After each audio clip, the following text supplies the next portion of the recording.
What's up, guys? Welcome to Daily Dose of Reddit. This is your host that is nearing the end of The Sopranos. Sad day, Zach, and today's subreddit is r/Tales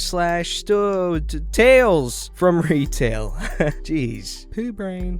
This story's called, Sir, those brake pads were installed upside down? This was probably 10 years ago at this point, but I worked at an auto parts store right out of technical college. We sold brake pads with a lifetime warranty. The warranty covers manufacturing issues as well as long-term wear and tear. You wear those brake pads down from normal use. You can then buy new ones and bring back the old ones for the warranty, or bring us the old ones and we can swap them out right there. What is not covered is improper use, installing on something other than the vehicle the pads were intended for, modifications to the pad, or, as in this case, improper installation. Here's the cast. Mechanic. The mechanic guy who purchased and apparently installed the pads. Yours truly. Boss. My boss.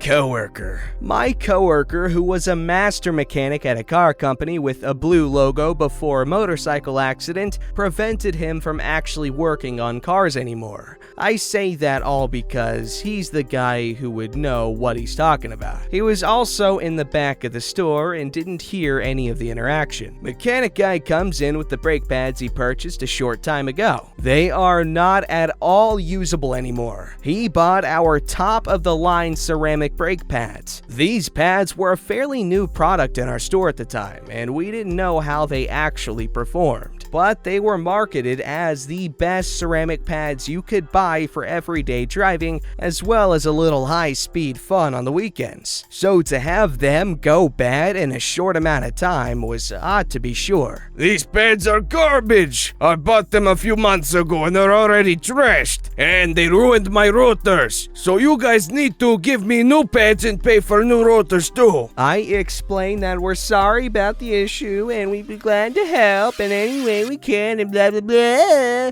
I take a look at the pads and immediately notice the odd wear pattern. It looks like the pads were installed upside down. Sir, these pads look like they were installed upside down. Upside down? No, I am a mechanic. I have been working on cars for longer than you've been alive. This goes on for a hot minute, but the conversation followed those lines. How dare you? Who do you think you are? Threaten my job, blah blah blah. Boss man hears the commotion and steps in to try to calm things down. Aye, sir, what seems to be the issue here? This punk seems to think he knows better than me and claimed I installed my brake pads upside down. Sir, the wear pattern on these pads showed that they were installed upside down. With that being the case, unfortunately, we cannot warranty the pads out. The warranty does not cover improper installation. What kind of store is this? Is this how you treat all of your customers?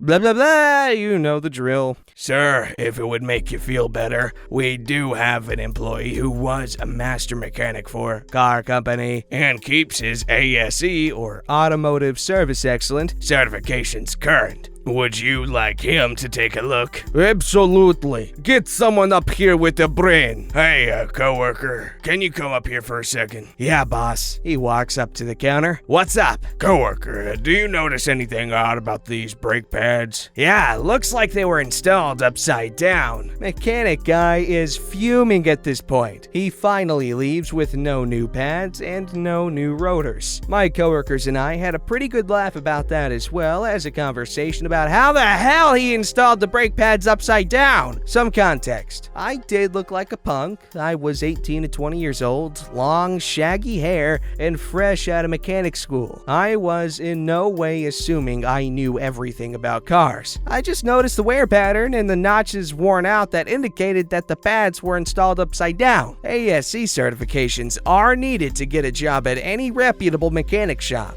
Getting one is tough, and getting multiple takes specialized training and studying. Master mechanic certifications are even tougher to get because you need specialized training from a specific company. Car manufacturer, semi-manufacturer, agricultural machines manufacturer, motorcycles manufacturer, etc. So, coworker absolutely knew what he was talking about. Anyone who has done a brake job before, it's really not that hard if you have the right tools and a little know-how, knows it's pretty difficult to put new pads on an old caliper the right way. The pads in caliper are literally curved with the curvature of the brake rotor. How this guy got them on upside down is beyond me. Man, I wish I knew about cars and stuff. Seems like a really, obviously, it's very useful knowledge to have. It also makes you look cool. Like, oh yeah, I just got a new carburetor and, I got some tow mirrors added to my truck. Added me 24 horsepower. Yeah. See, I guarantee you I just gained at least 3 people's respect right there. Alright, this story's called Tiny Thieves. After reading a very recent post about a kid stealing some white chocolate Kit Kats and eating them in the bathroom, it reminded me of the one time kids tried to steal from my job but got caught. Years later, this story is still strong in my memory and thought it would be time to write it out. Don't remember many of the words used, but I do remember the sequence things went in and what the conversations entailed. About 2 to 3 years ago one evening, it was somewhat close to closing time. I was doing the closing duties, which involved a lot of cleaning, and just so happened to be cleaning the bathrooms at the time. Normally, I keep the cleaning cart outside the door, blocking it, because it's a little too big to bring in. So every now and then, I would need to open the door to the hallway to get a different cleaner. 2 little girls, sisters, stood in the hallway. The younger I'd say about 5 or 6, and the older maybe 8 or 9, were waiting by my cart. I politely told them and apologized that the bathrooms were currently closed but should be open again in a few minutes. I had just sprayed cleaner on everything. They scurried away and I went back inside and quickly finished. When I came out, they at first weren't there. It wasn't until I pushed the cart over to the men's restroom and cleaned a little in there before coming out to swap the cleaners that I caught the back of the older sister running into the bathroom. A few minutes passed again, finish with the men's restroom, and push the cart to the back to tidy up and throw out the trash bags. My manager had come in and asked me if I had cleaned the restrooms yet, and when I replied yes, she made the follow me hand motion and we went towards the front of the store. On the way up, she faced me and was walking backwards as she explained quietly that she found boxes of empty toys in one of the tiny trash cans located within the stall, and asked if I had changed them out. I told her I did, but did see 2 little girls go in and described what they looked like. Upon getting to the front of the store, I was told to monitor the little girls through the mirror on the back wall, who were still in the toy aisle, while the manager told the cashier up front about the situation and to notify when their guardian came up. Didn't have to wait long because only a few seconds later, their grandmother came up with some medication, followed by the 2 little girls who were empty-handed. Once she was checking out, my manager came up and asked if the grandmother would like to add the toys to the transaction. Of course, the grandmother had no idea what she was talking about. So the manager removed box after box from the bag and placed them on the counter. The 2 girls were trying so hard to act like they've never seen those before. So the grandma stared at the boxes, looked at the kids, and started yelling. They both start tearing up and remove the toys from their pockets. Whatever is in those little blind box num-noms, I assume chapstick at the time, just kept unloading them onto the counter. The grandmother was so mad, yelling that this wasn't how their family raised them, said that she would be back to purchase, and stormed out with the kids. She then came back in after minutes, paid for everything, including the toys, but said we could keep them in the store because she was was not going to be rewarding their behavior, profusely apologized and left. I was talking with the cashier, telling her about everything leading up to this. All she was told was to look out for the family with 2 little girls because of a theft. Next thing we know, we hear crying, and it's getting louder. The grandmother walks in, practically dragging the younger one, who is just nothing but tears and a red face. They come back up with a Num Noms toy, and it's not broken into. She pays for the toy, hands it to the little girl, and leaves with the child, all without a word. When I asked my manager later that night how exactly she found the empty packages, she said that she noticed the little girls run out from the bathroom hallway and had a small feeling to go check. Noticed I wasn't in the hallway anymore and went into the bathroom. The stall trash can was not only stuffed with them, but overflowing too. We're talking maybe 12-16 boxes, and they're pretty decently sized. Let's hope that doesn't turn into a nasty shoplifting habit in the future. I knew a kleptomaniac. She sat right in front of me in AP US History in junior year. No, that was senior year. I don't know, whichever one of those. She was pretty cute, but I later found out that she had a really bad stealing problem. Alright, this story's called Angry Customer Spills His Tools Everywhere. So just for some clarification for those who haven't read some of my posts, I work for a store that is under a multi-store ownership. Our other store sells building material, and often customers will request it to be shipped to our store for easier pickup.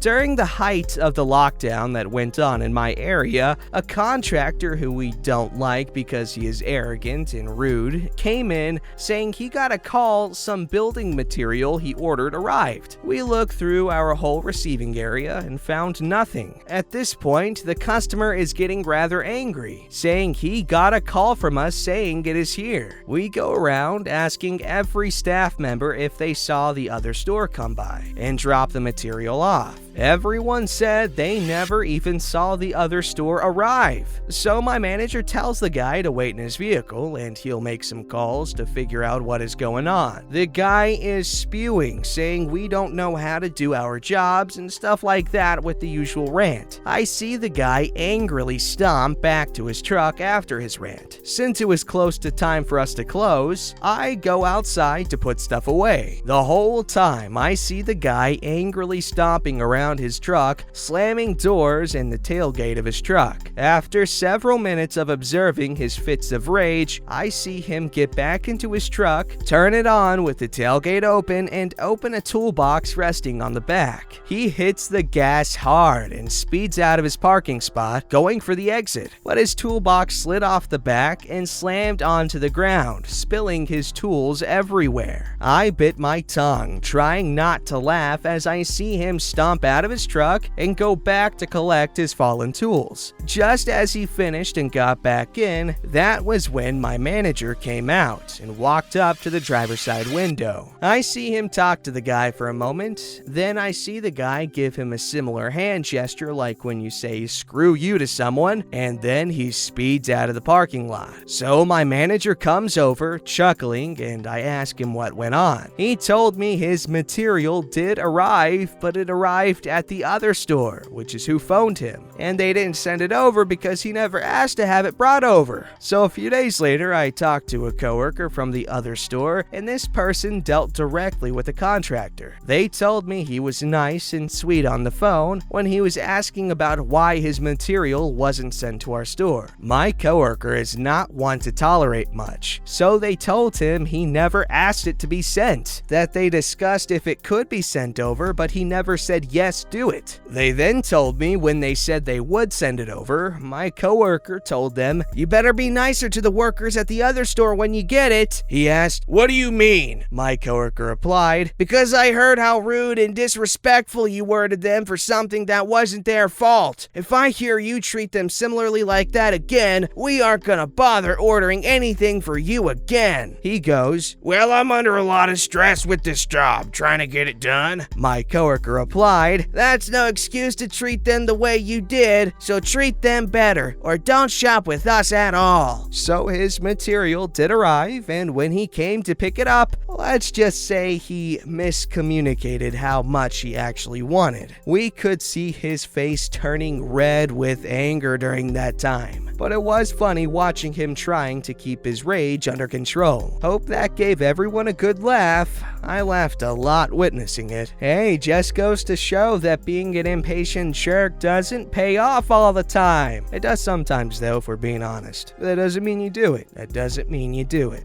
This story's called Customer Doesn't Know Why I Can't Answer Questions About a Different Store. I'm on mobile, don't shoot me. I also suck at grammar. So I work in a retail store that's inside a grocery store. We'll call my store Purple. So I'm working in Purple alone, and a customer walks in with a cart full of groceries from the store and tells me they have a quick question. Okay, shoot. Do you know if Brown has this random service? I'm not sure. This is Purple, not Brown, so I don't know what they have. I know this is Purple. I've been here before. I'm asking about Brown. I have no idea what they do and don't have since I've never worked there. I can tell you we don't have that service though. Again, I know this isn't Brown. I'm asking if you know what services they have. What am I supposed to do? The closest Brown is 30 minutes away from here, and I don't want to drive all the way there just to find out they don't do it. You could call them before you go. Do you have their number? No, I never needed to call them, so I don't have it. She stares expectantly for me to pull the number out of my backside. I stare back with a friendly, oblivious smile. Customer leaves. Now, as a fun fact for all of you, yes, I could have Googled it. I didn't want to.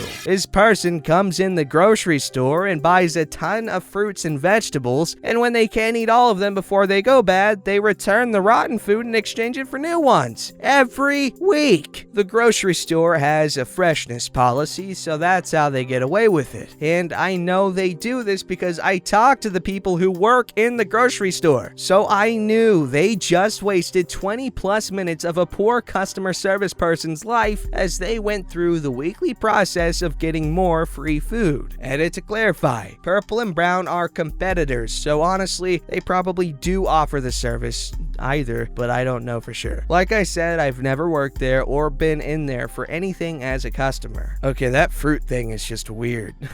What? That's a weird policy. How do you return food? Don't forget to like, subscribe, and hit that bell to never miss an episode.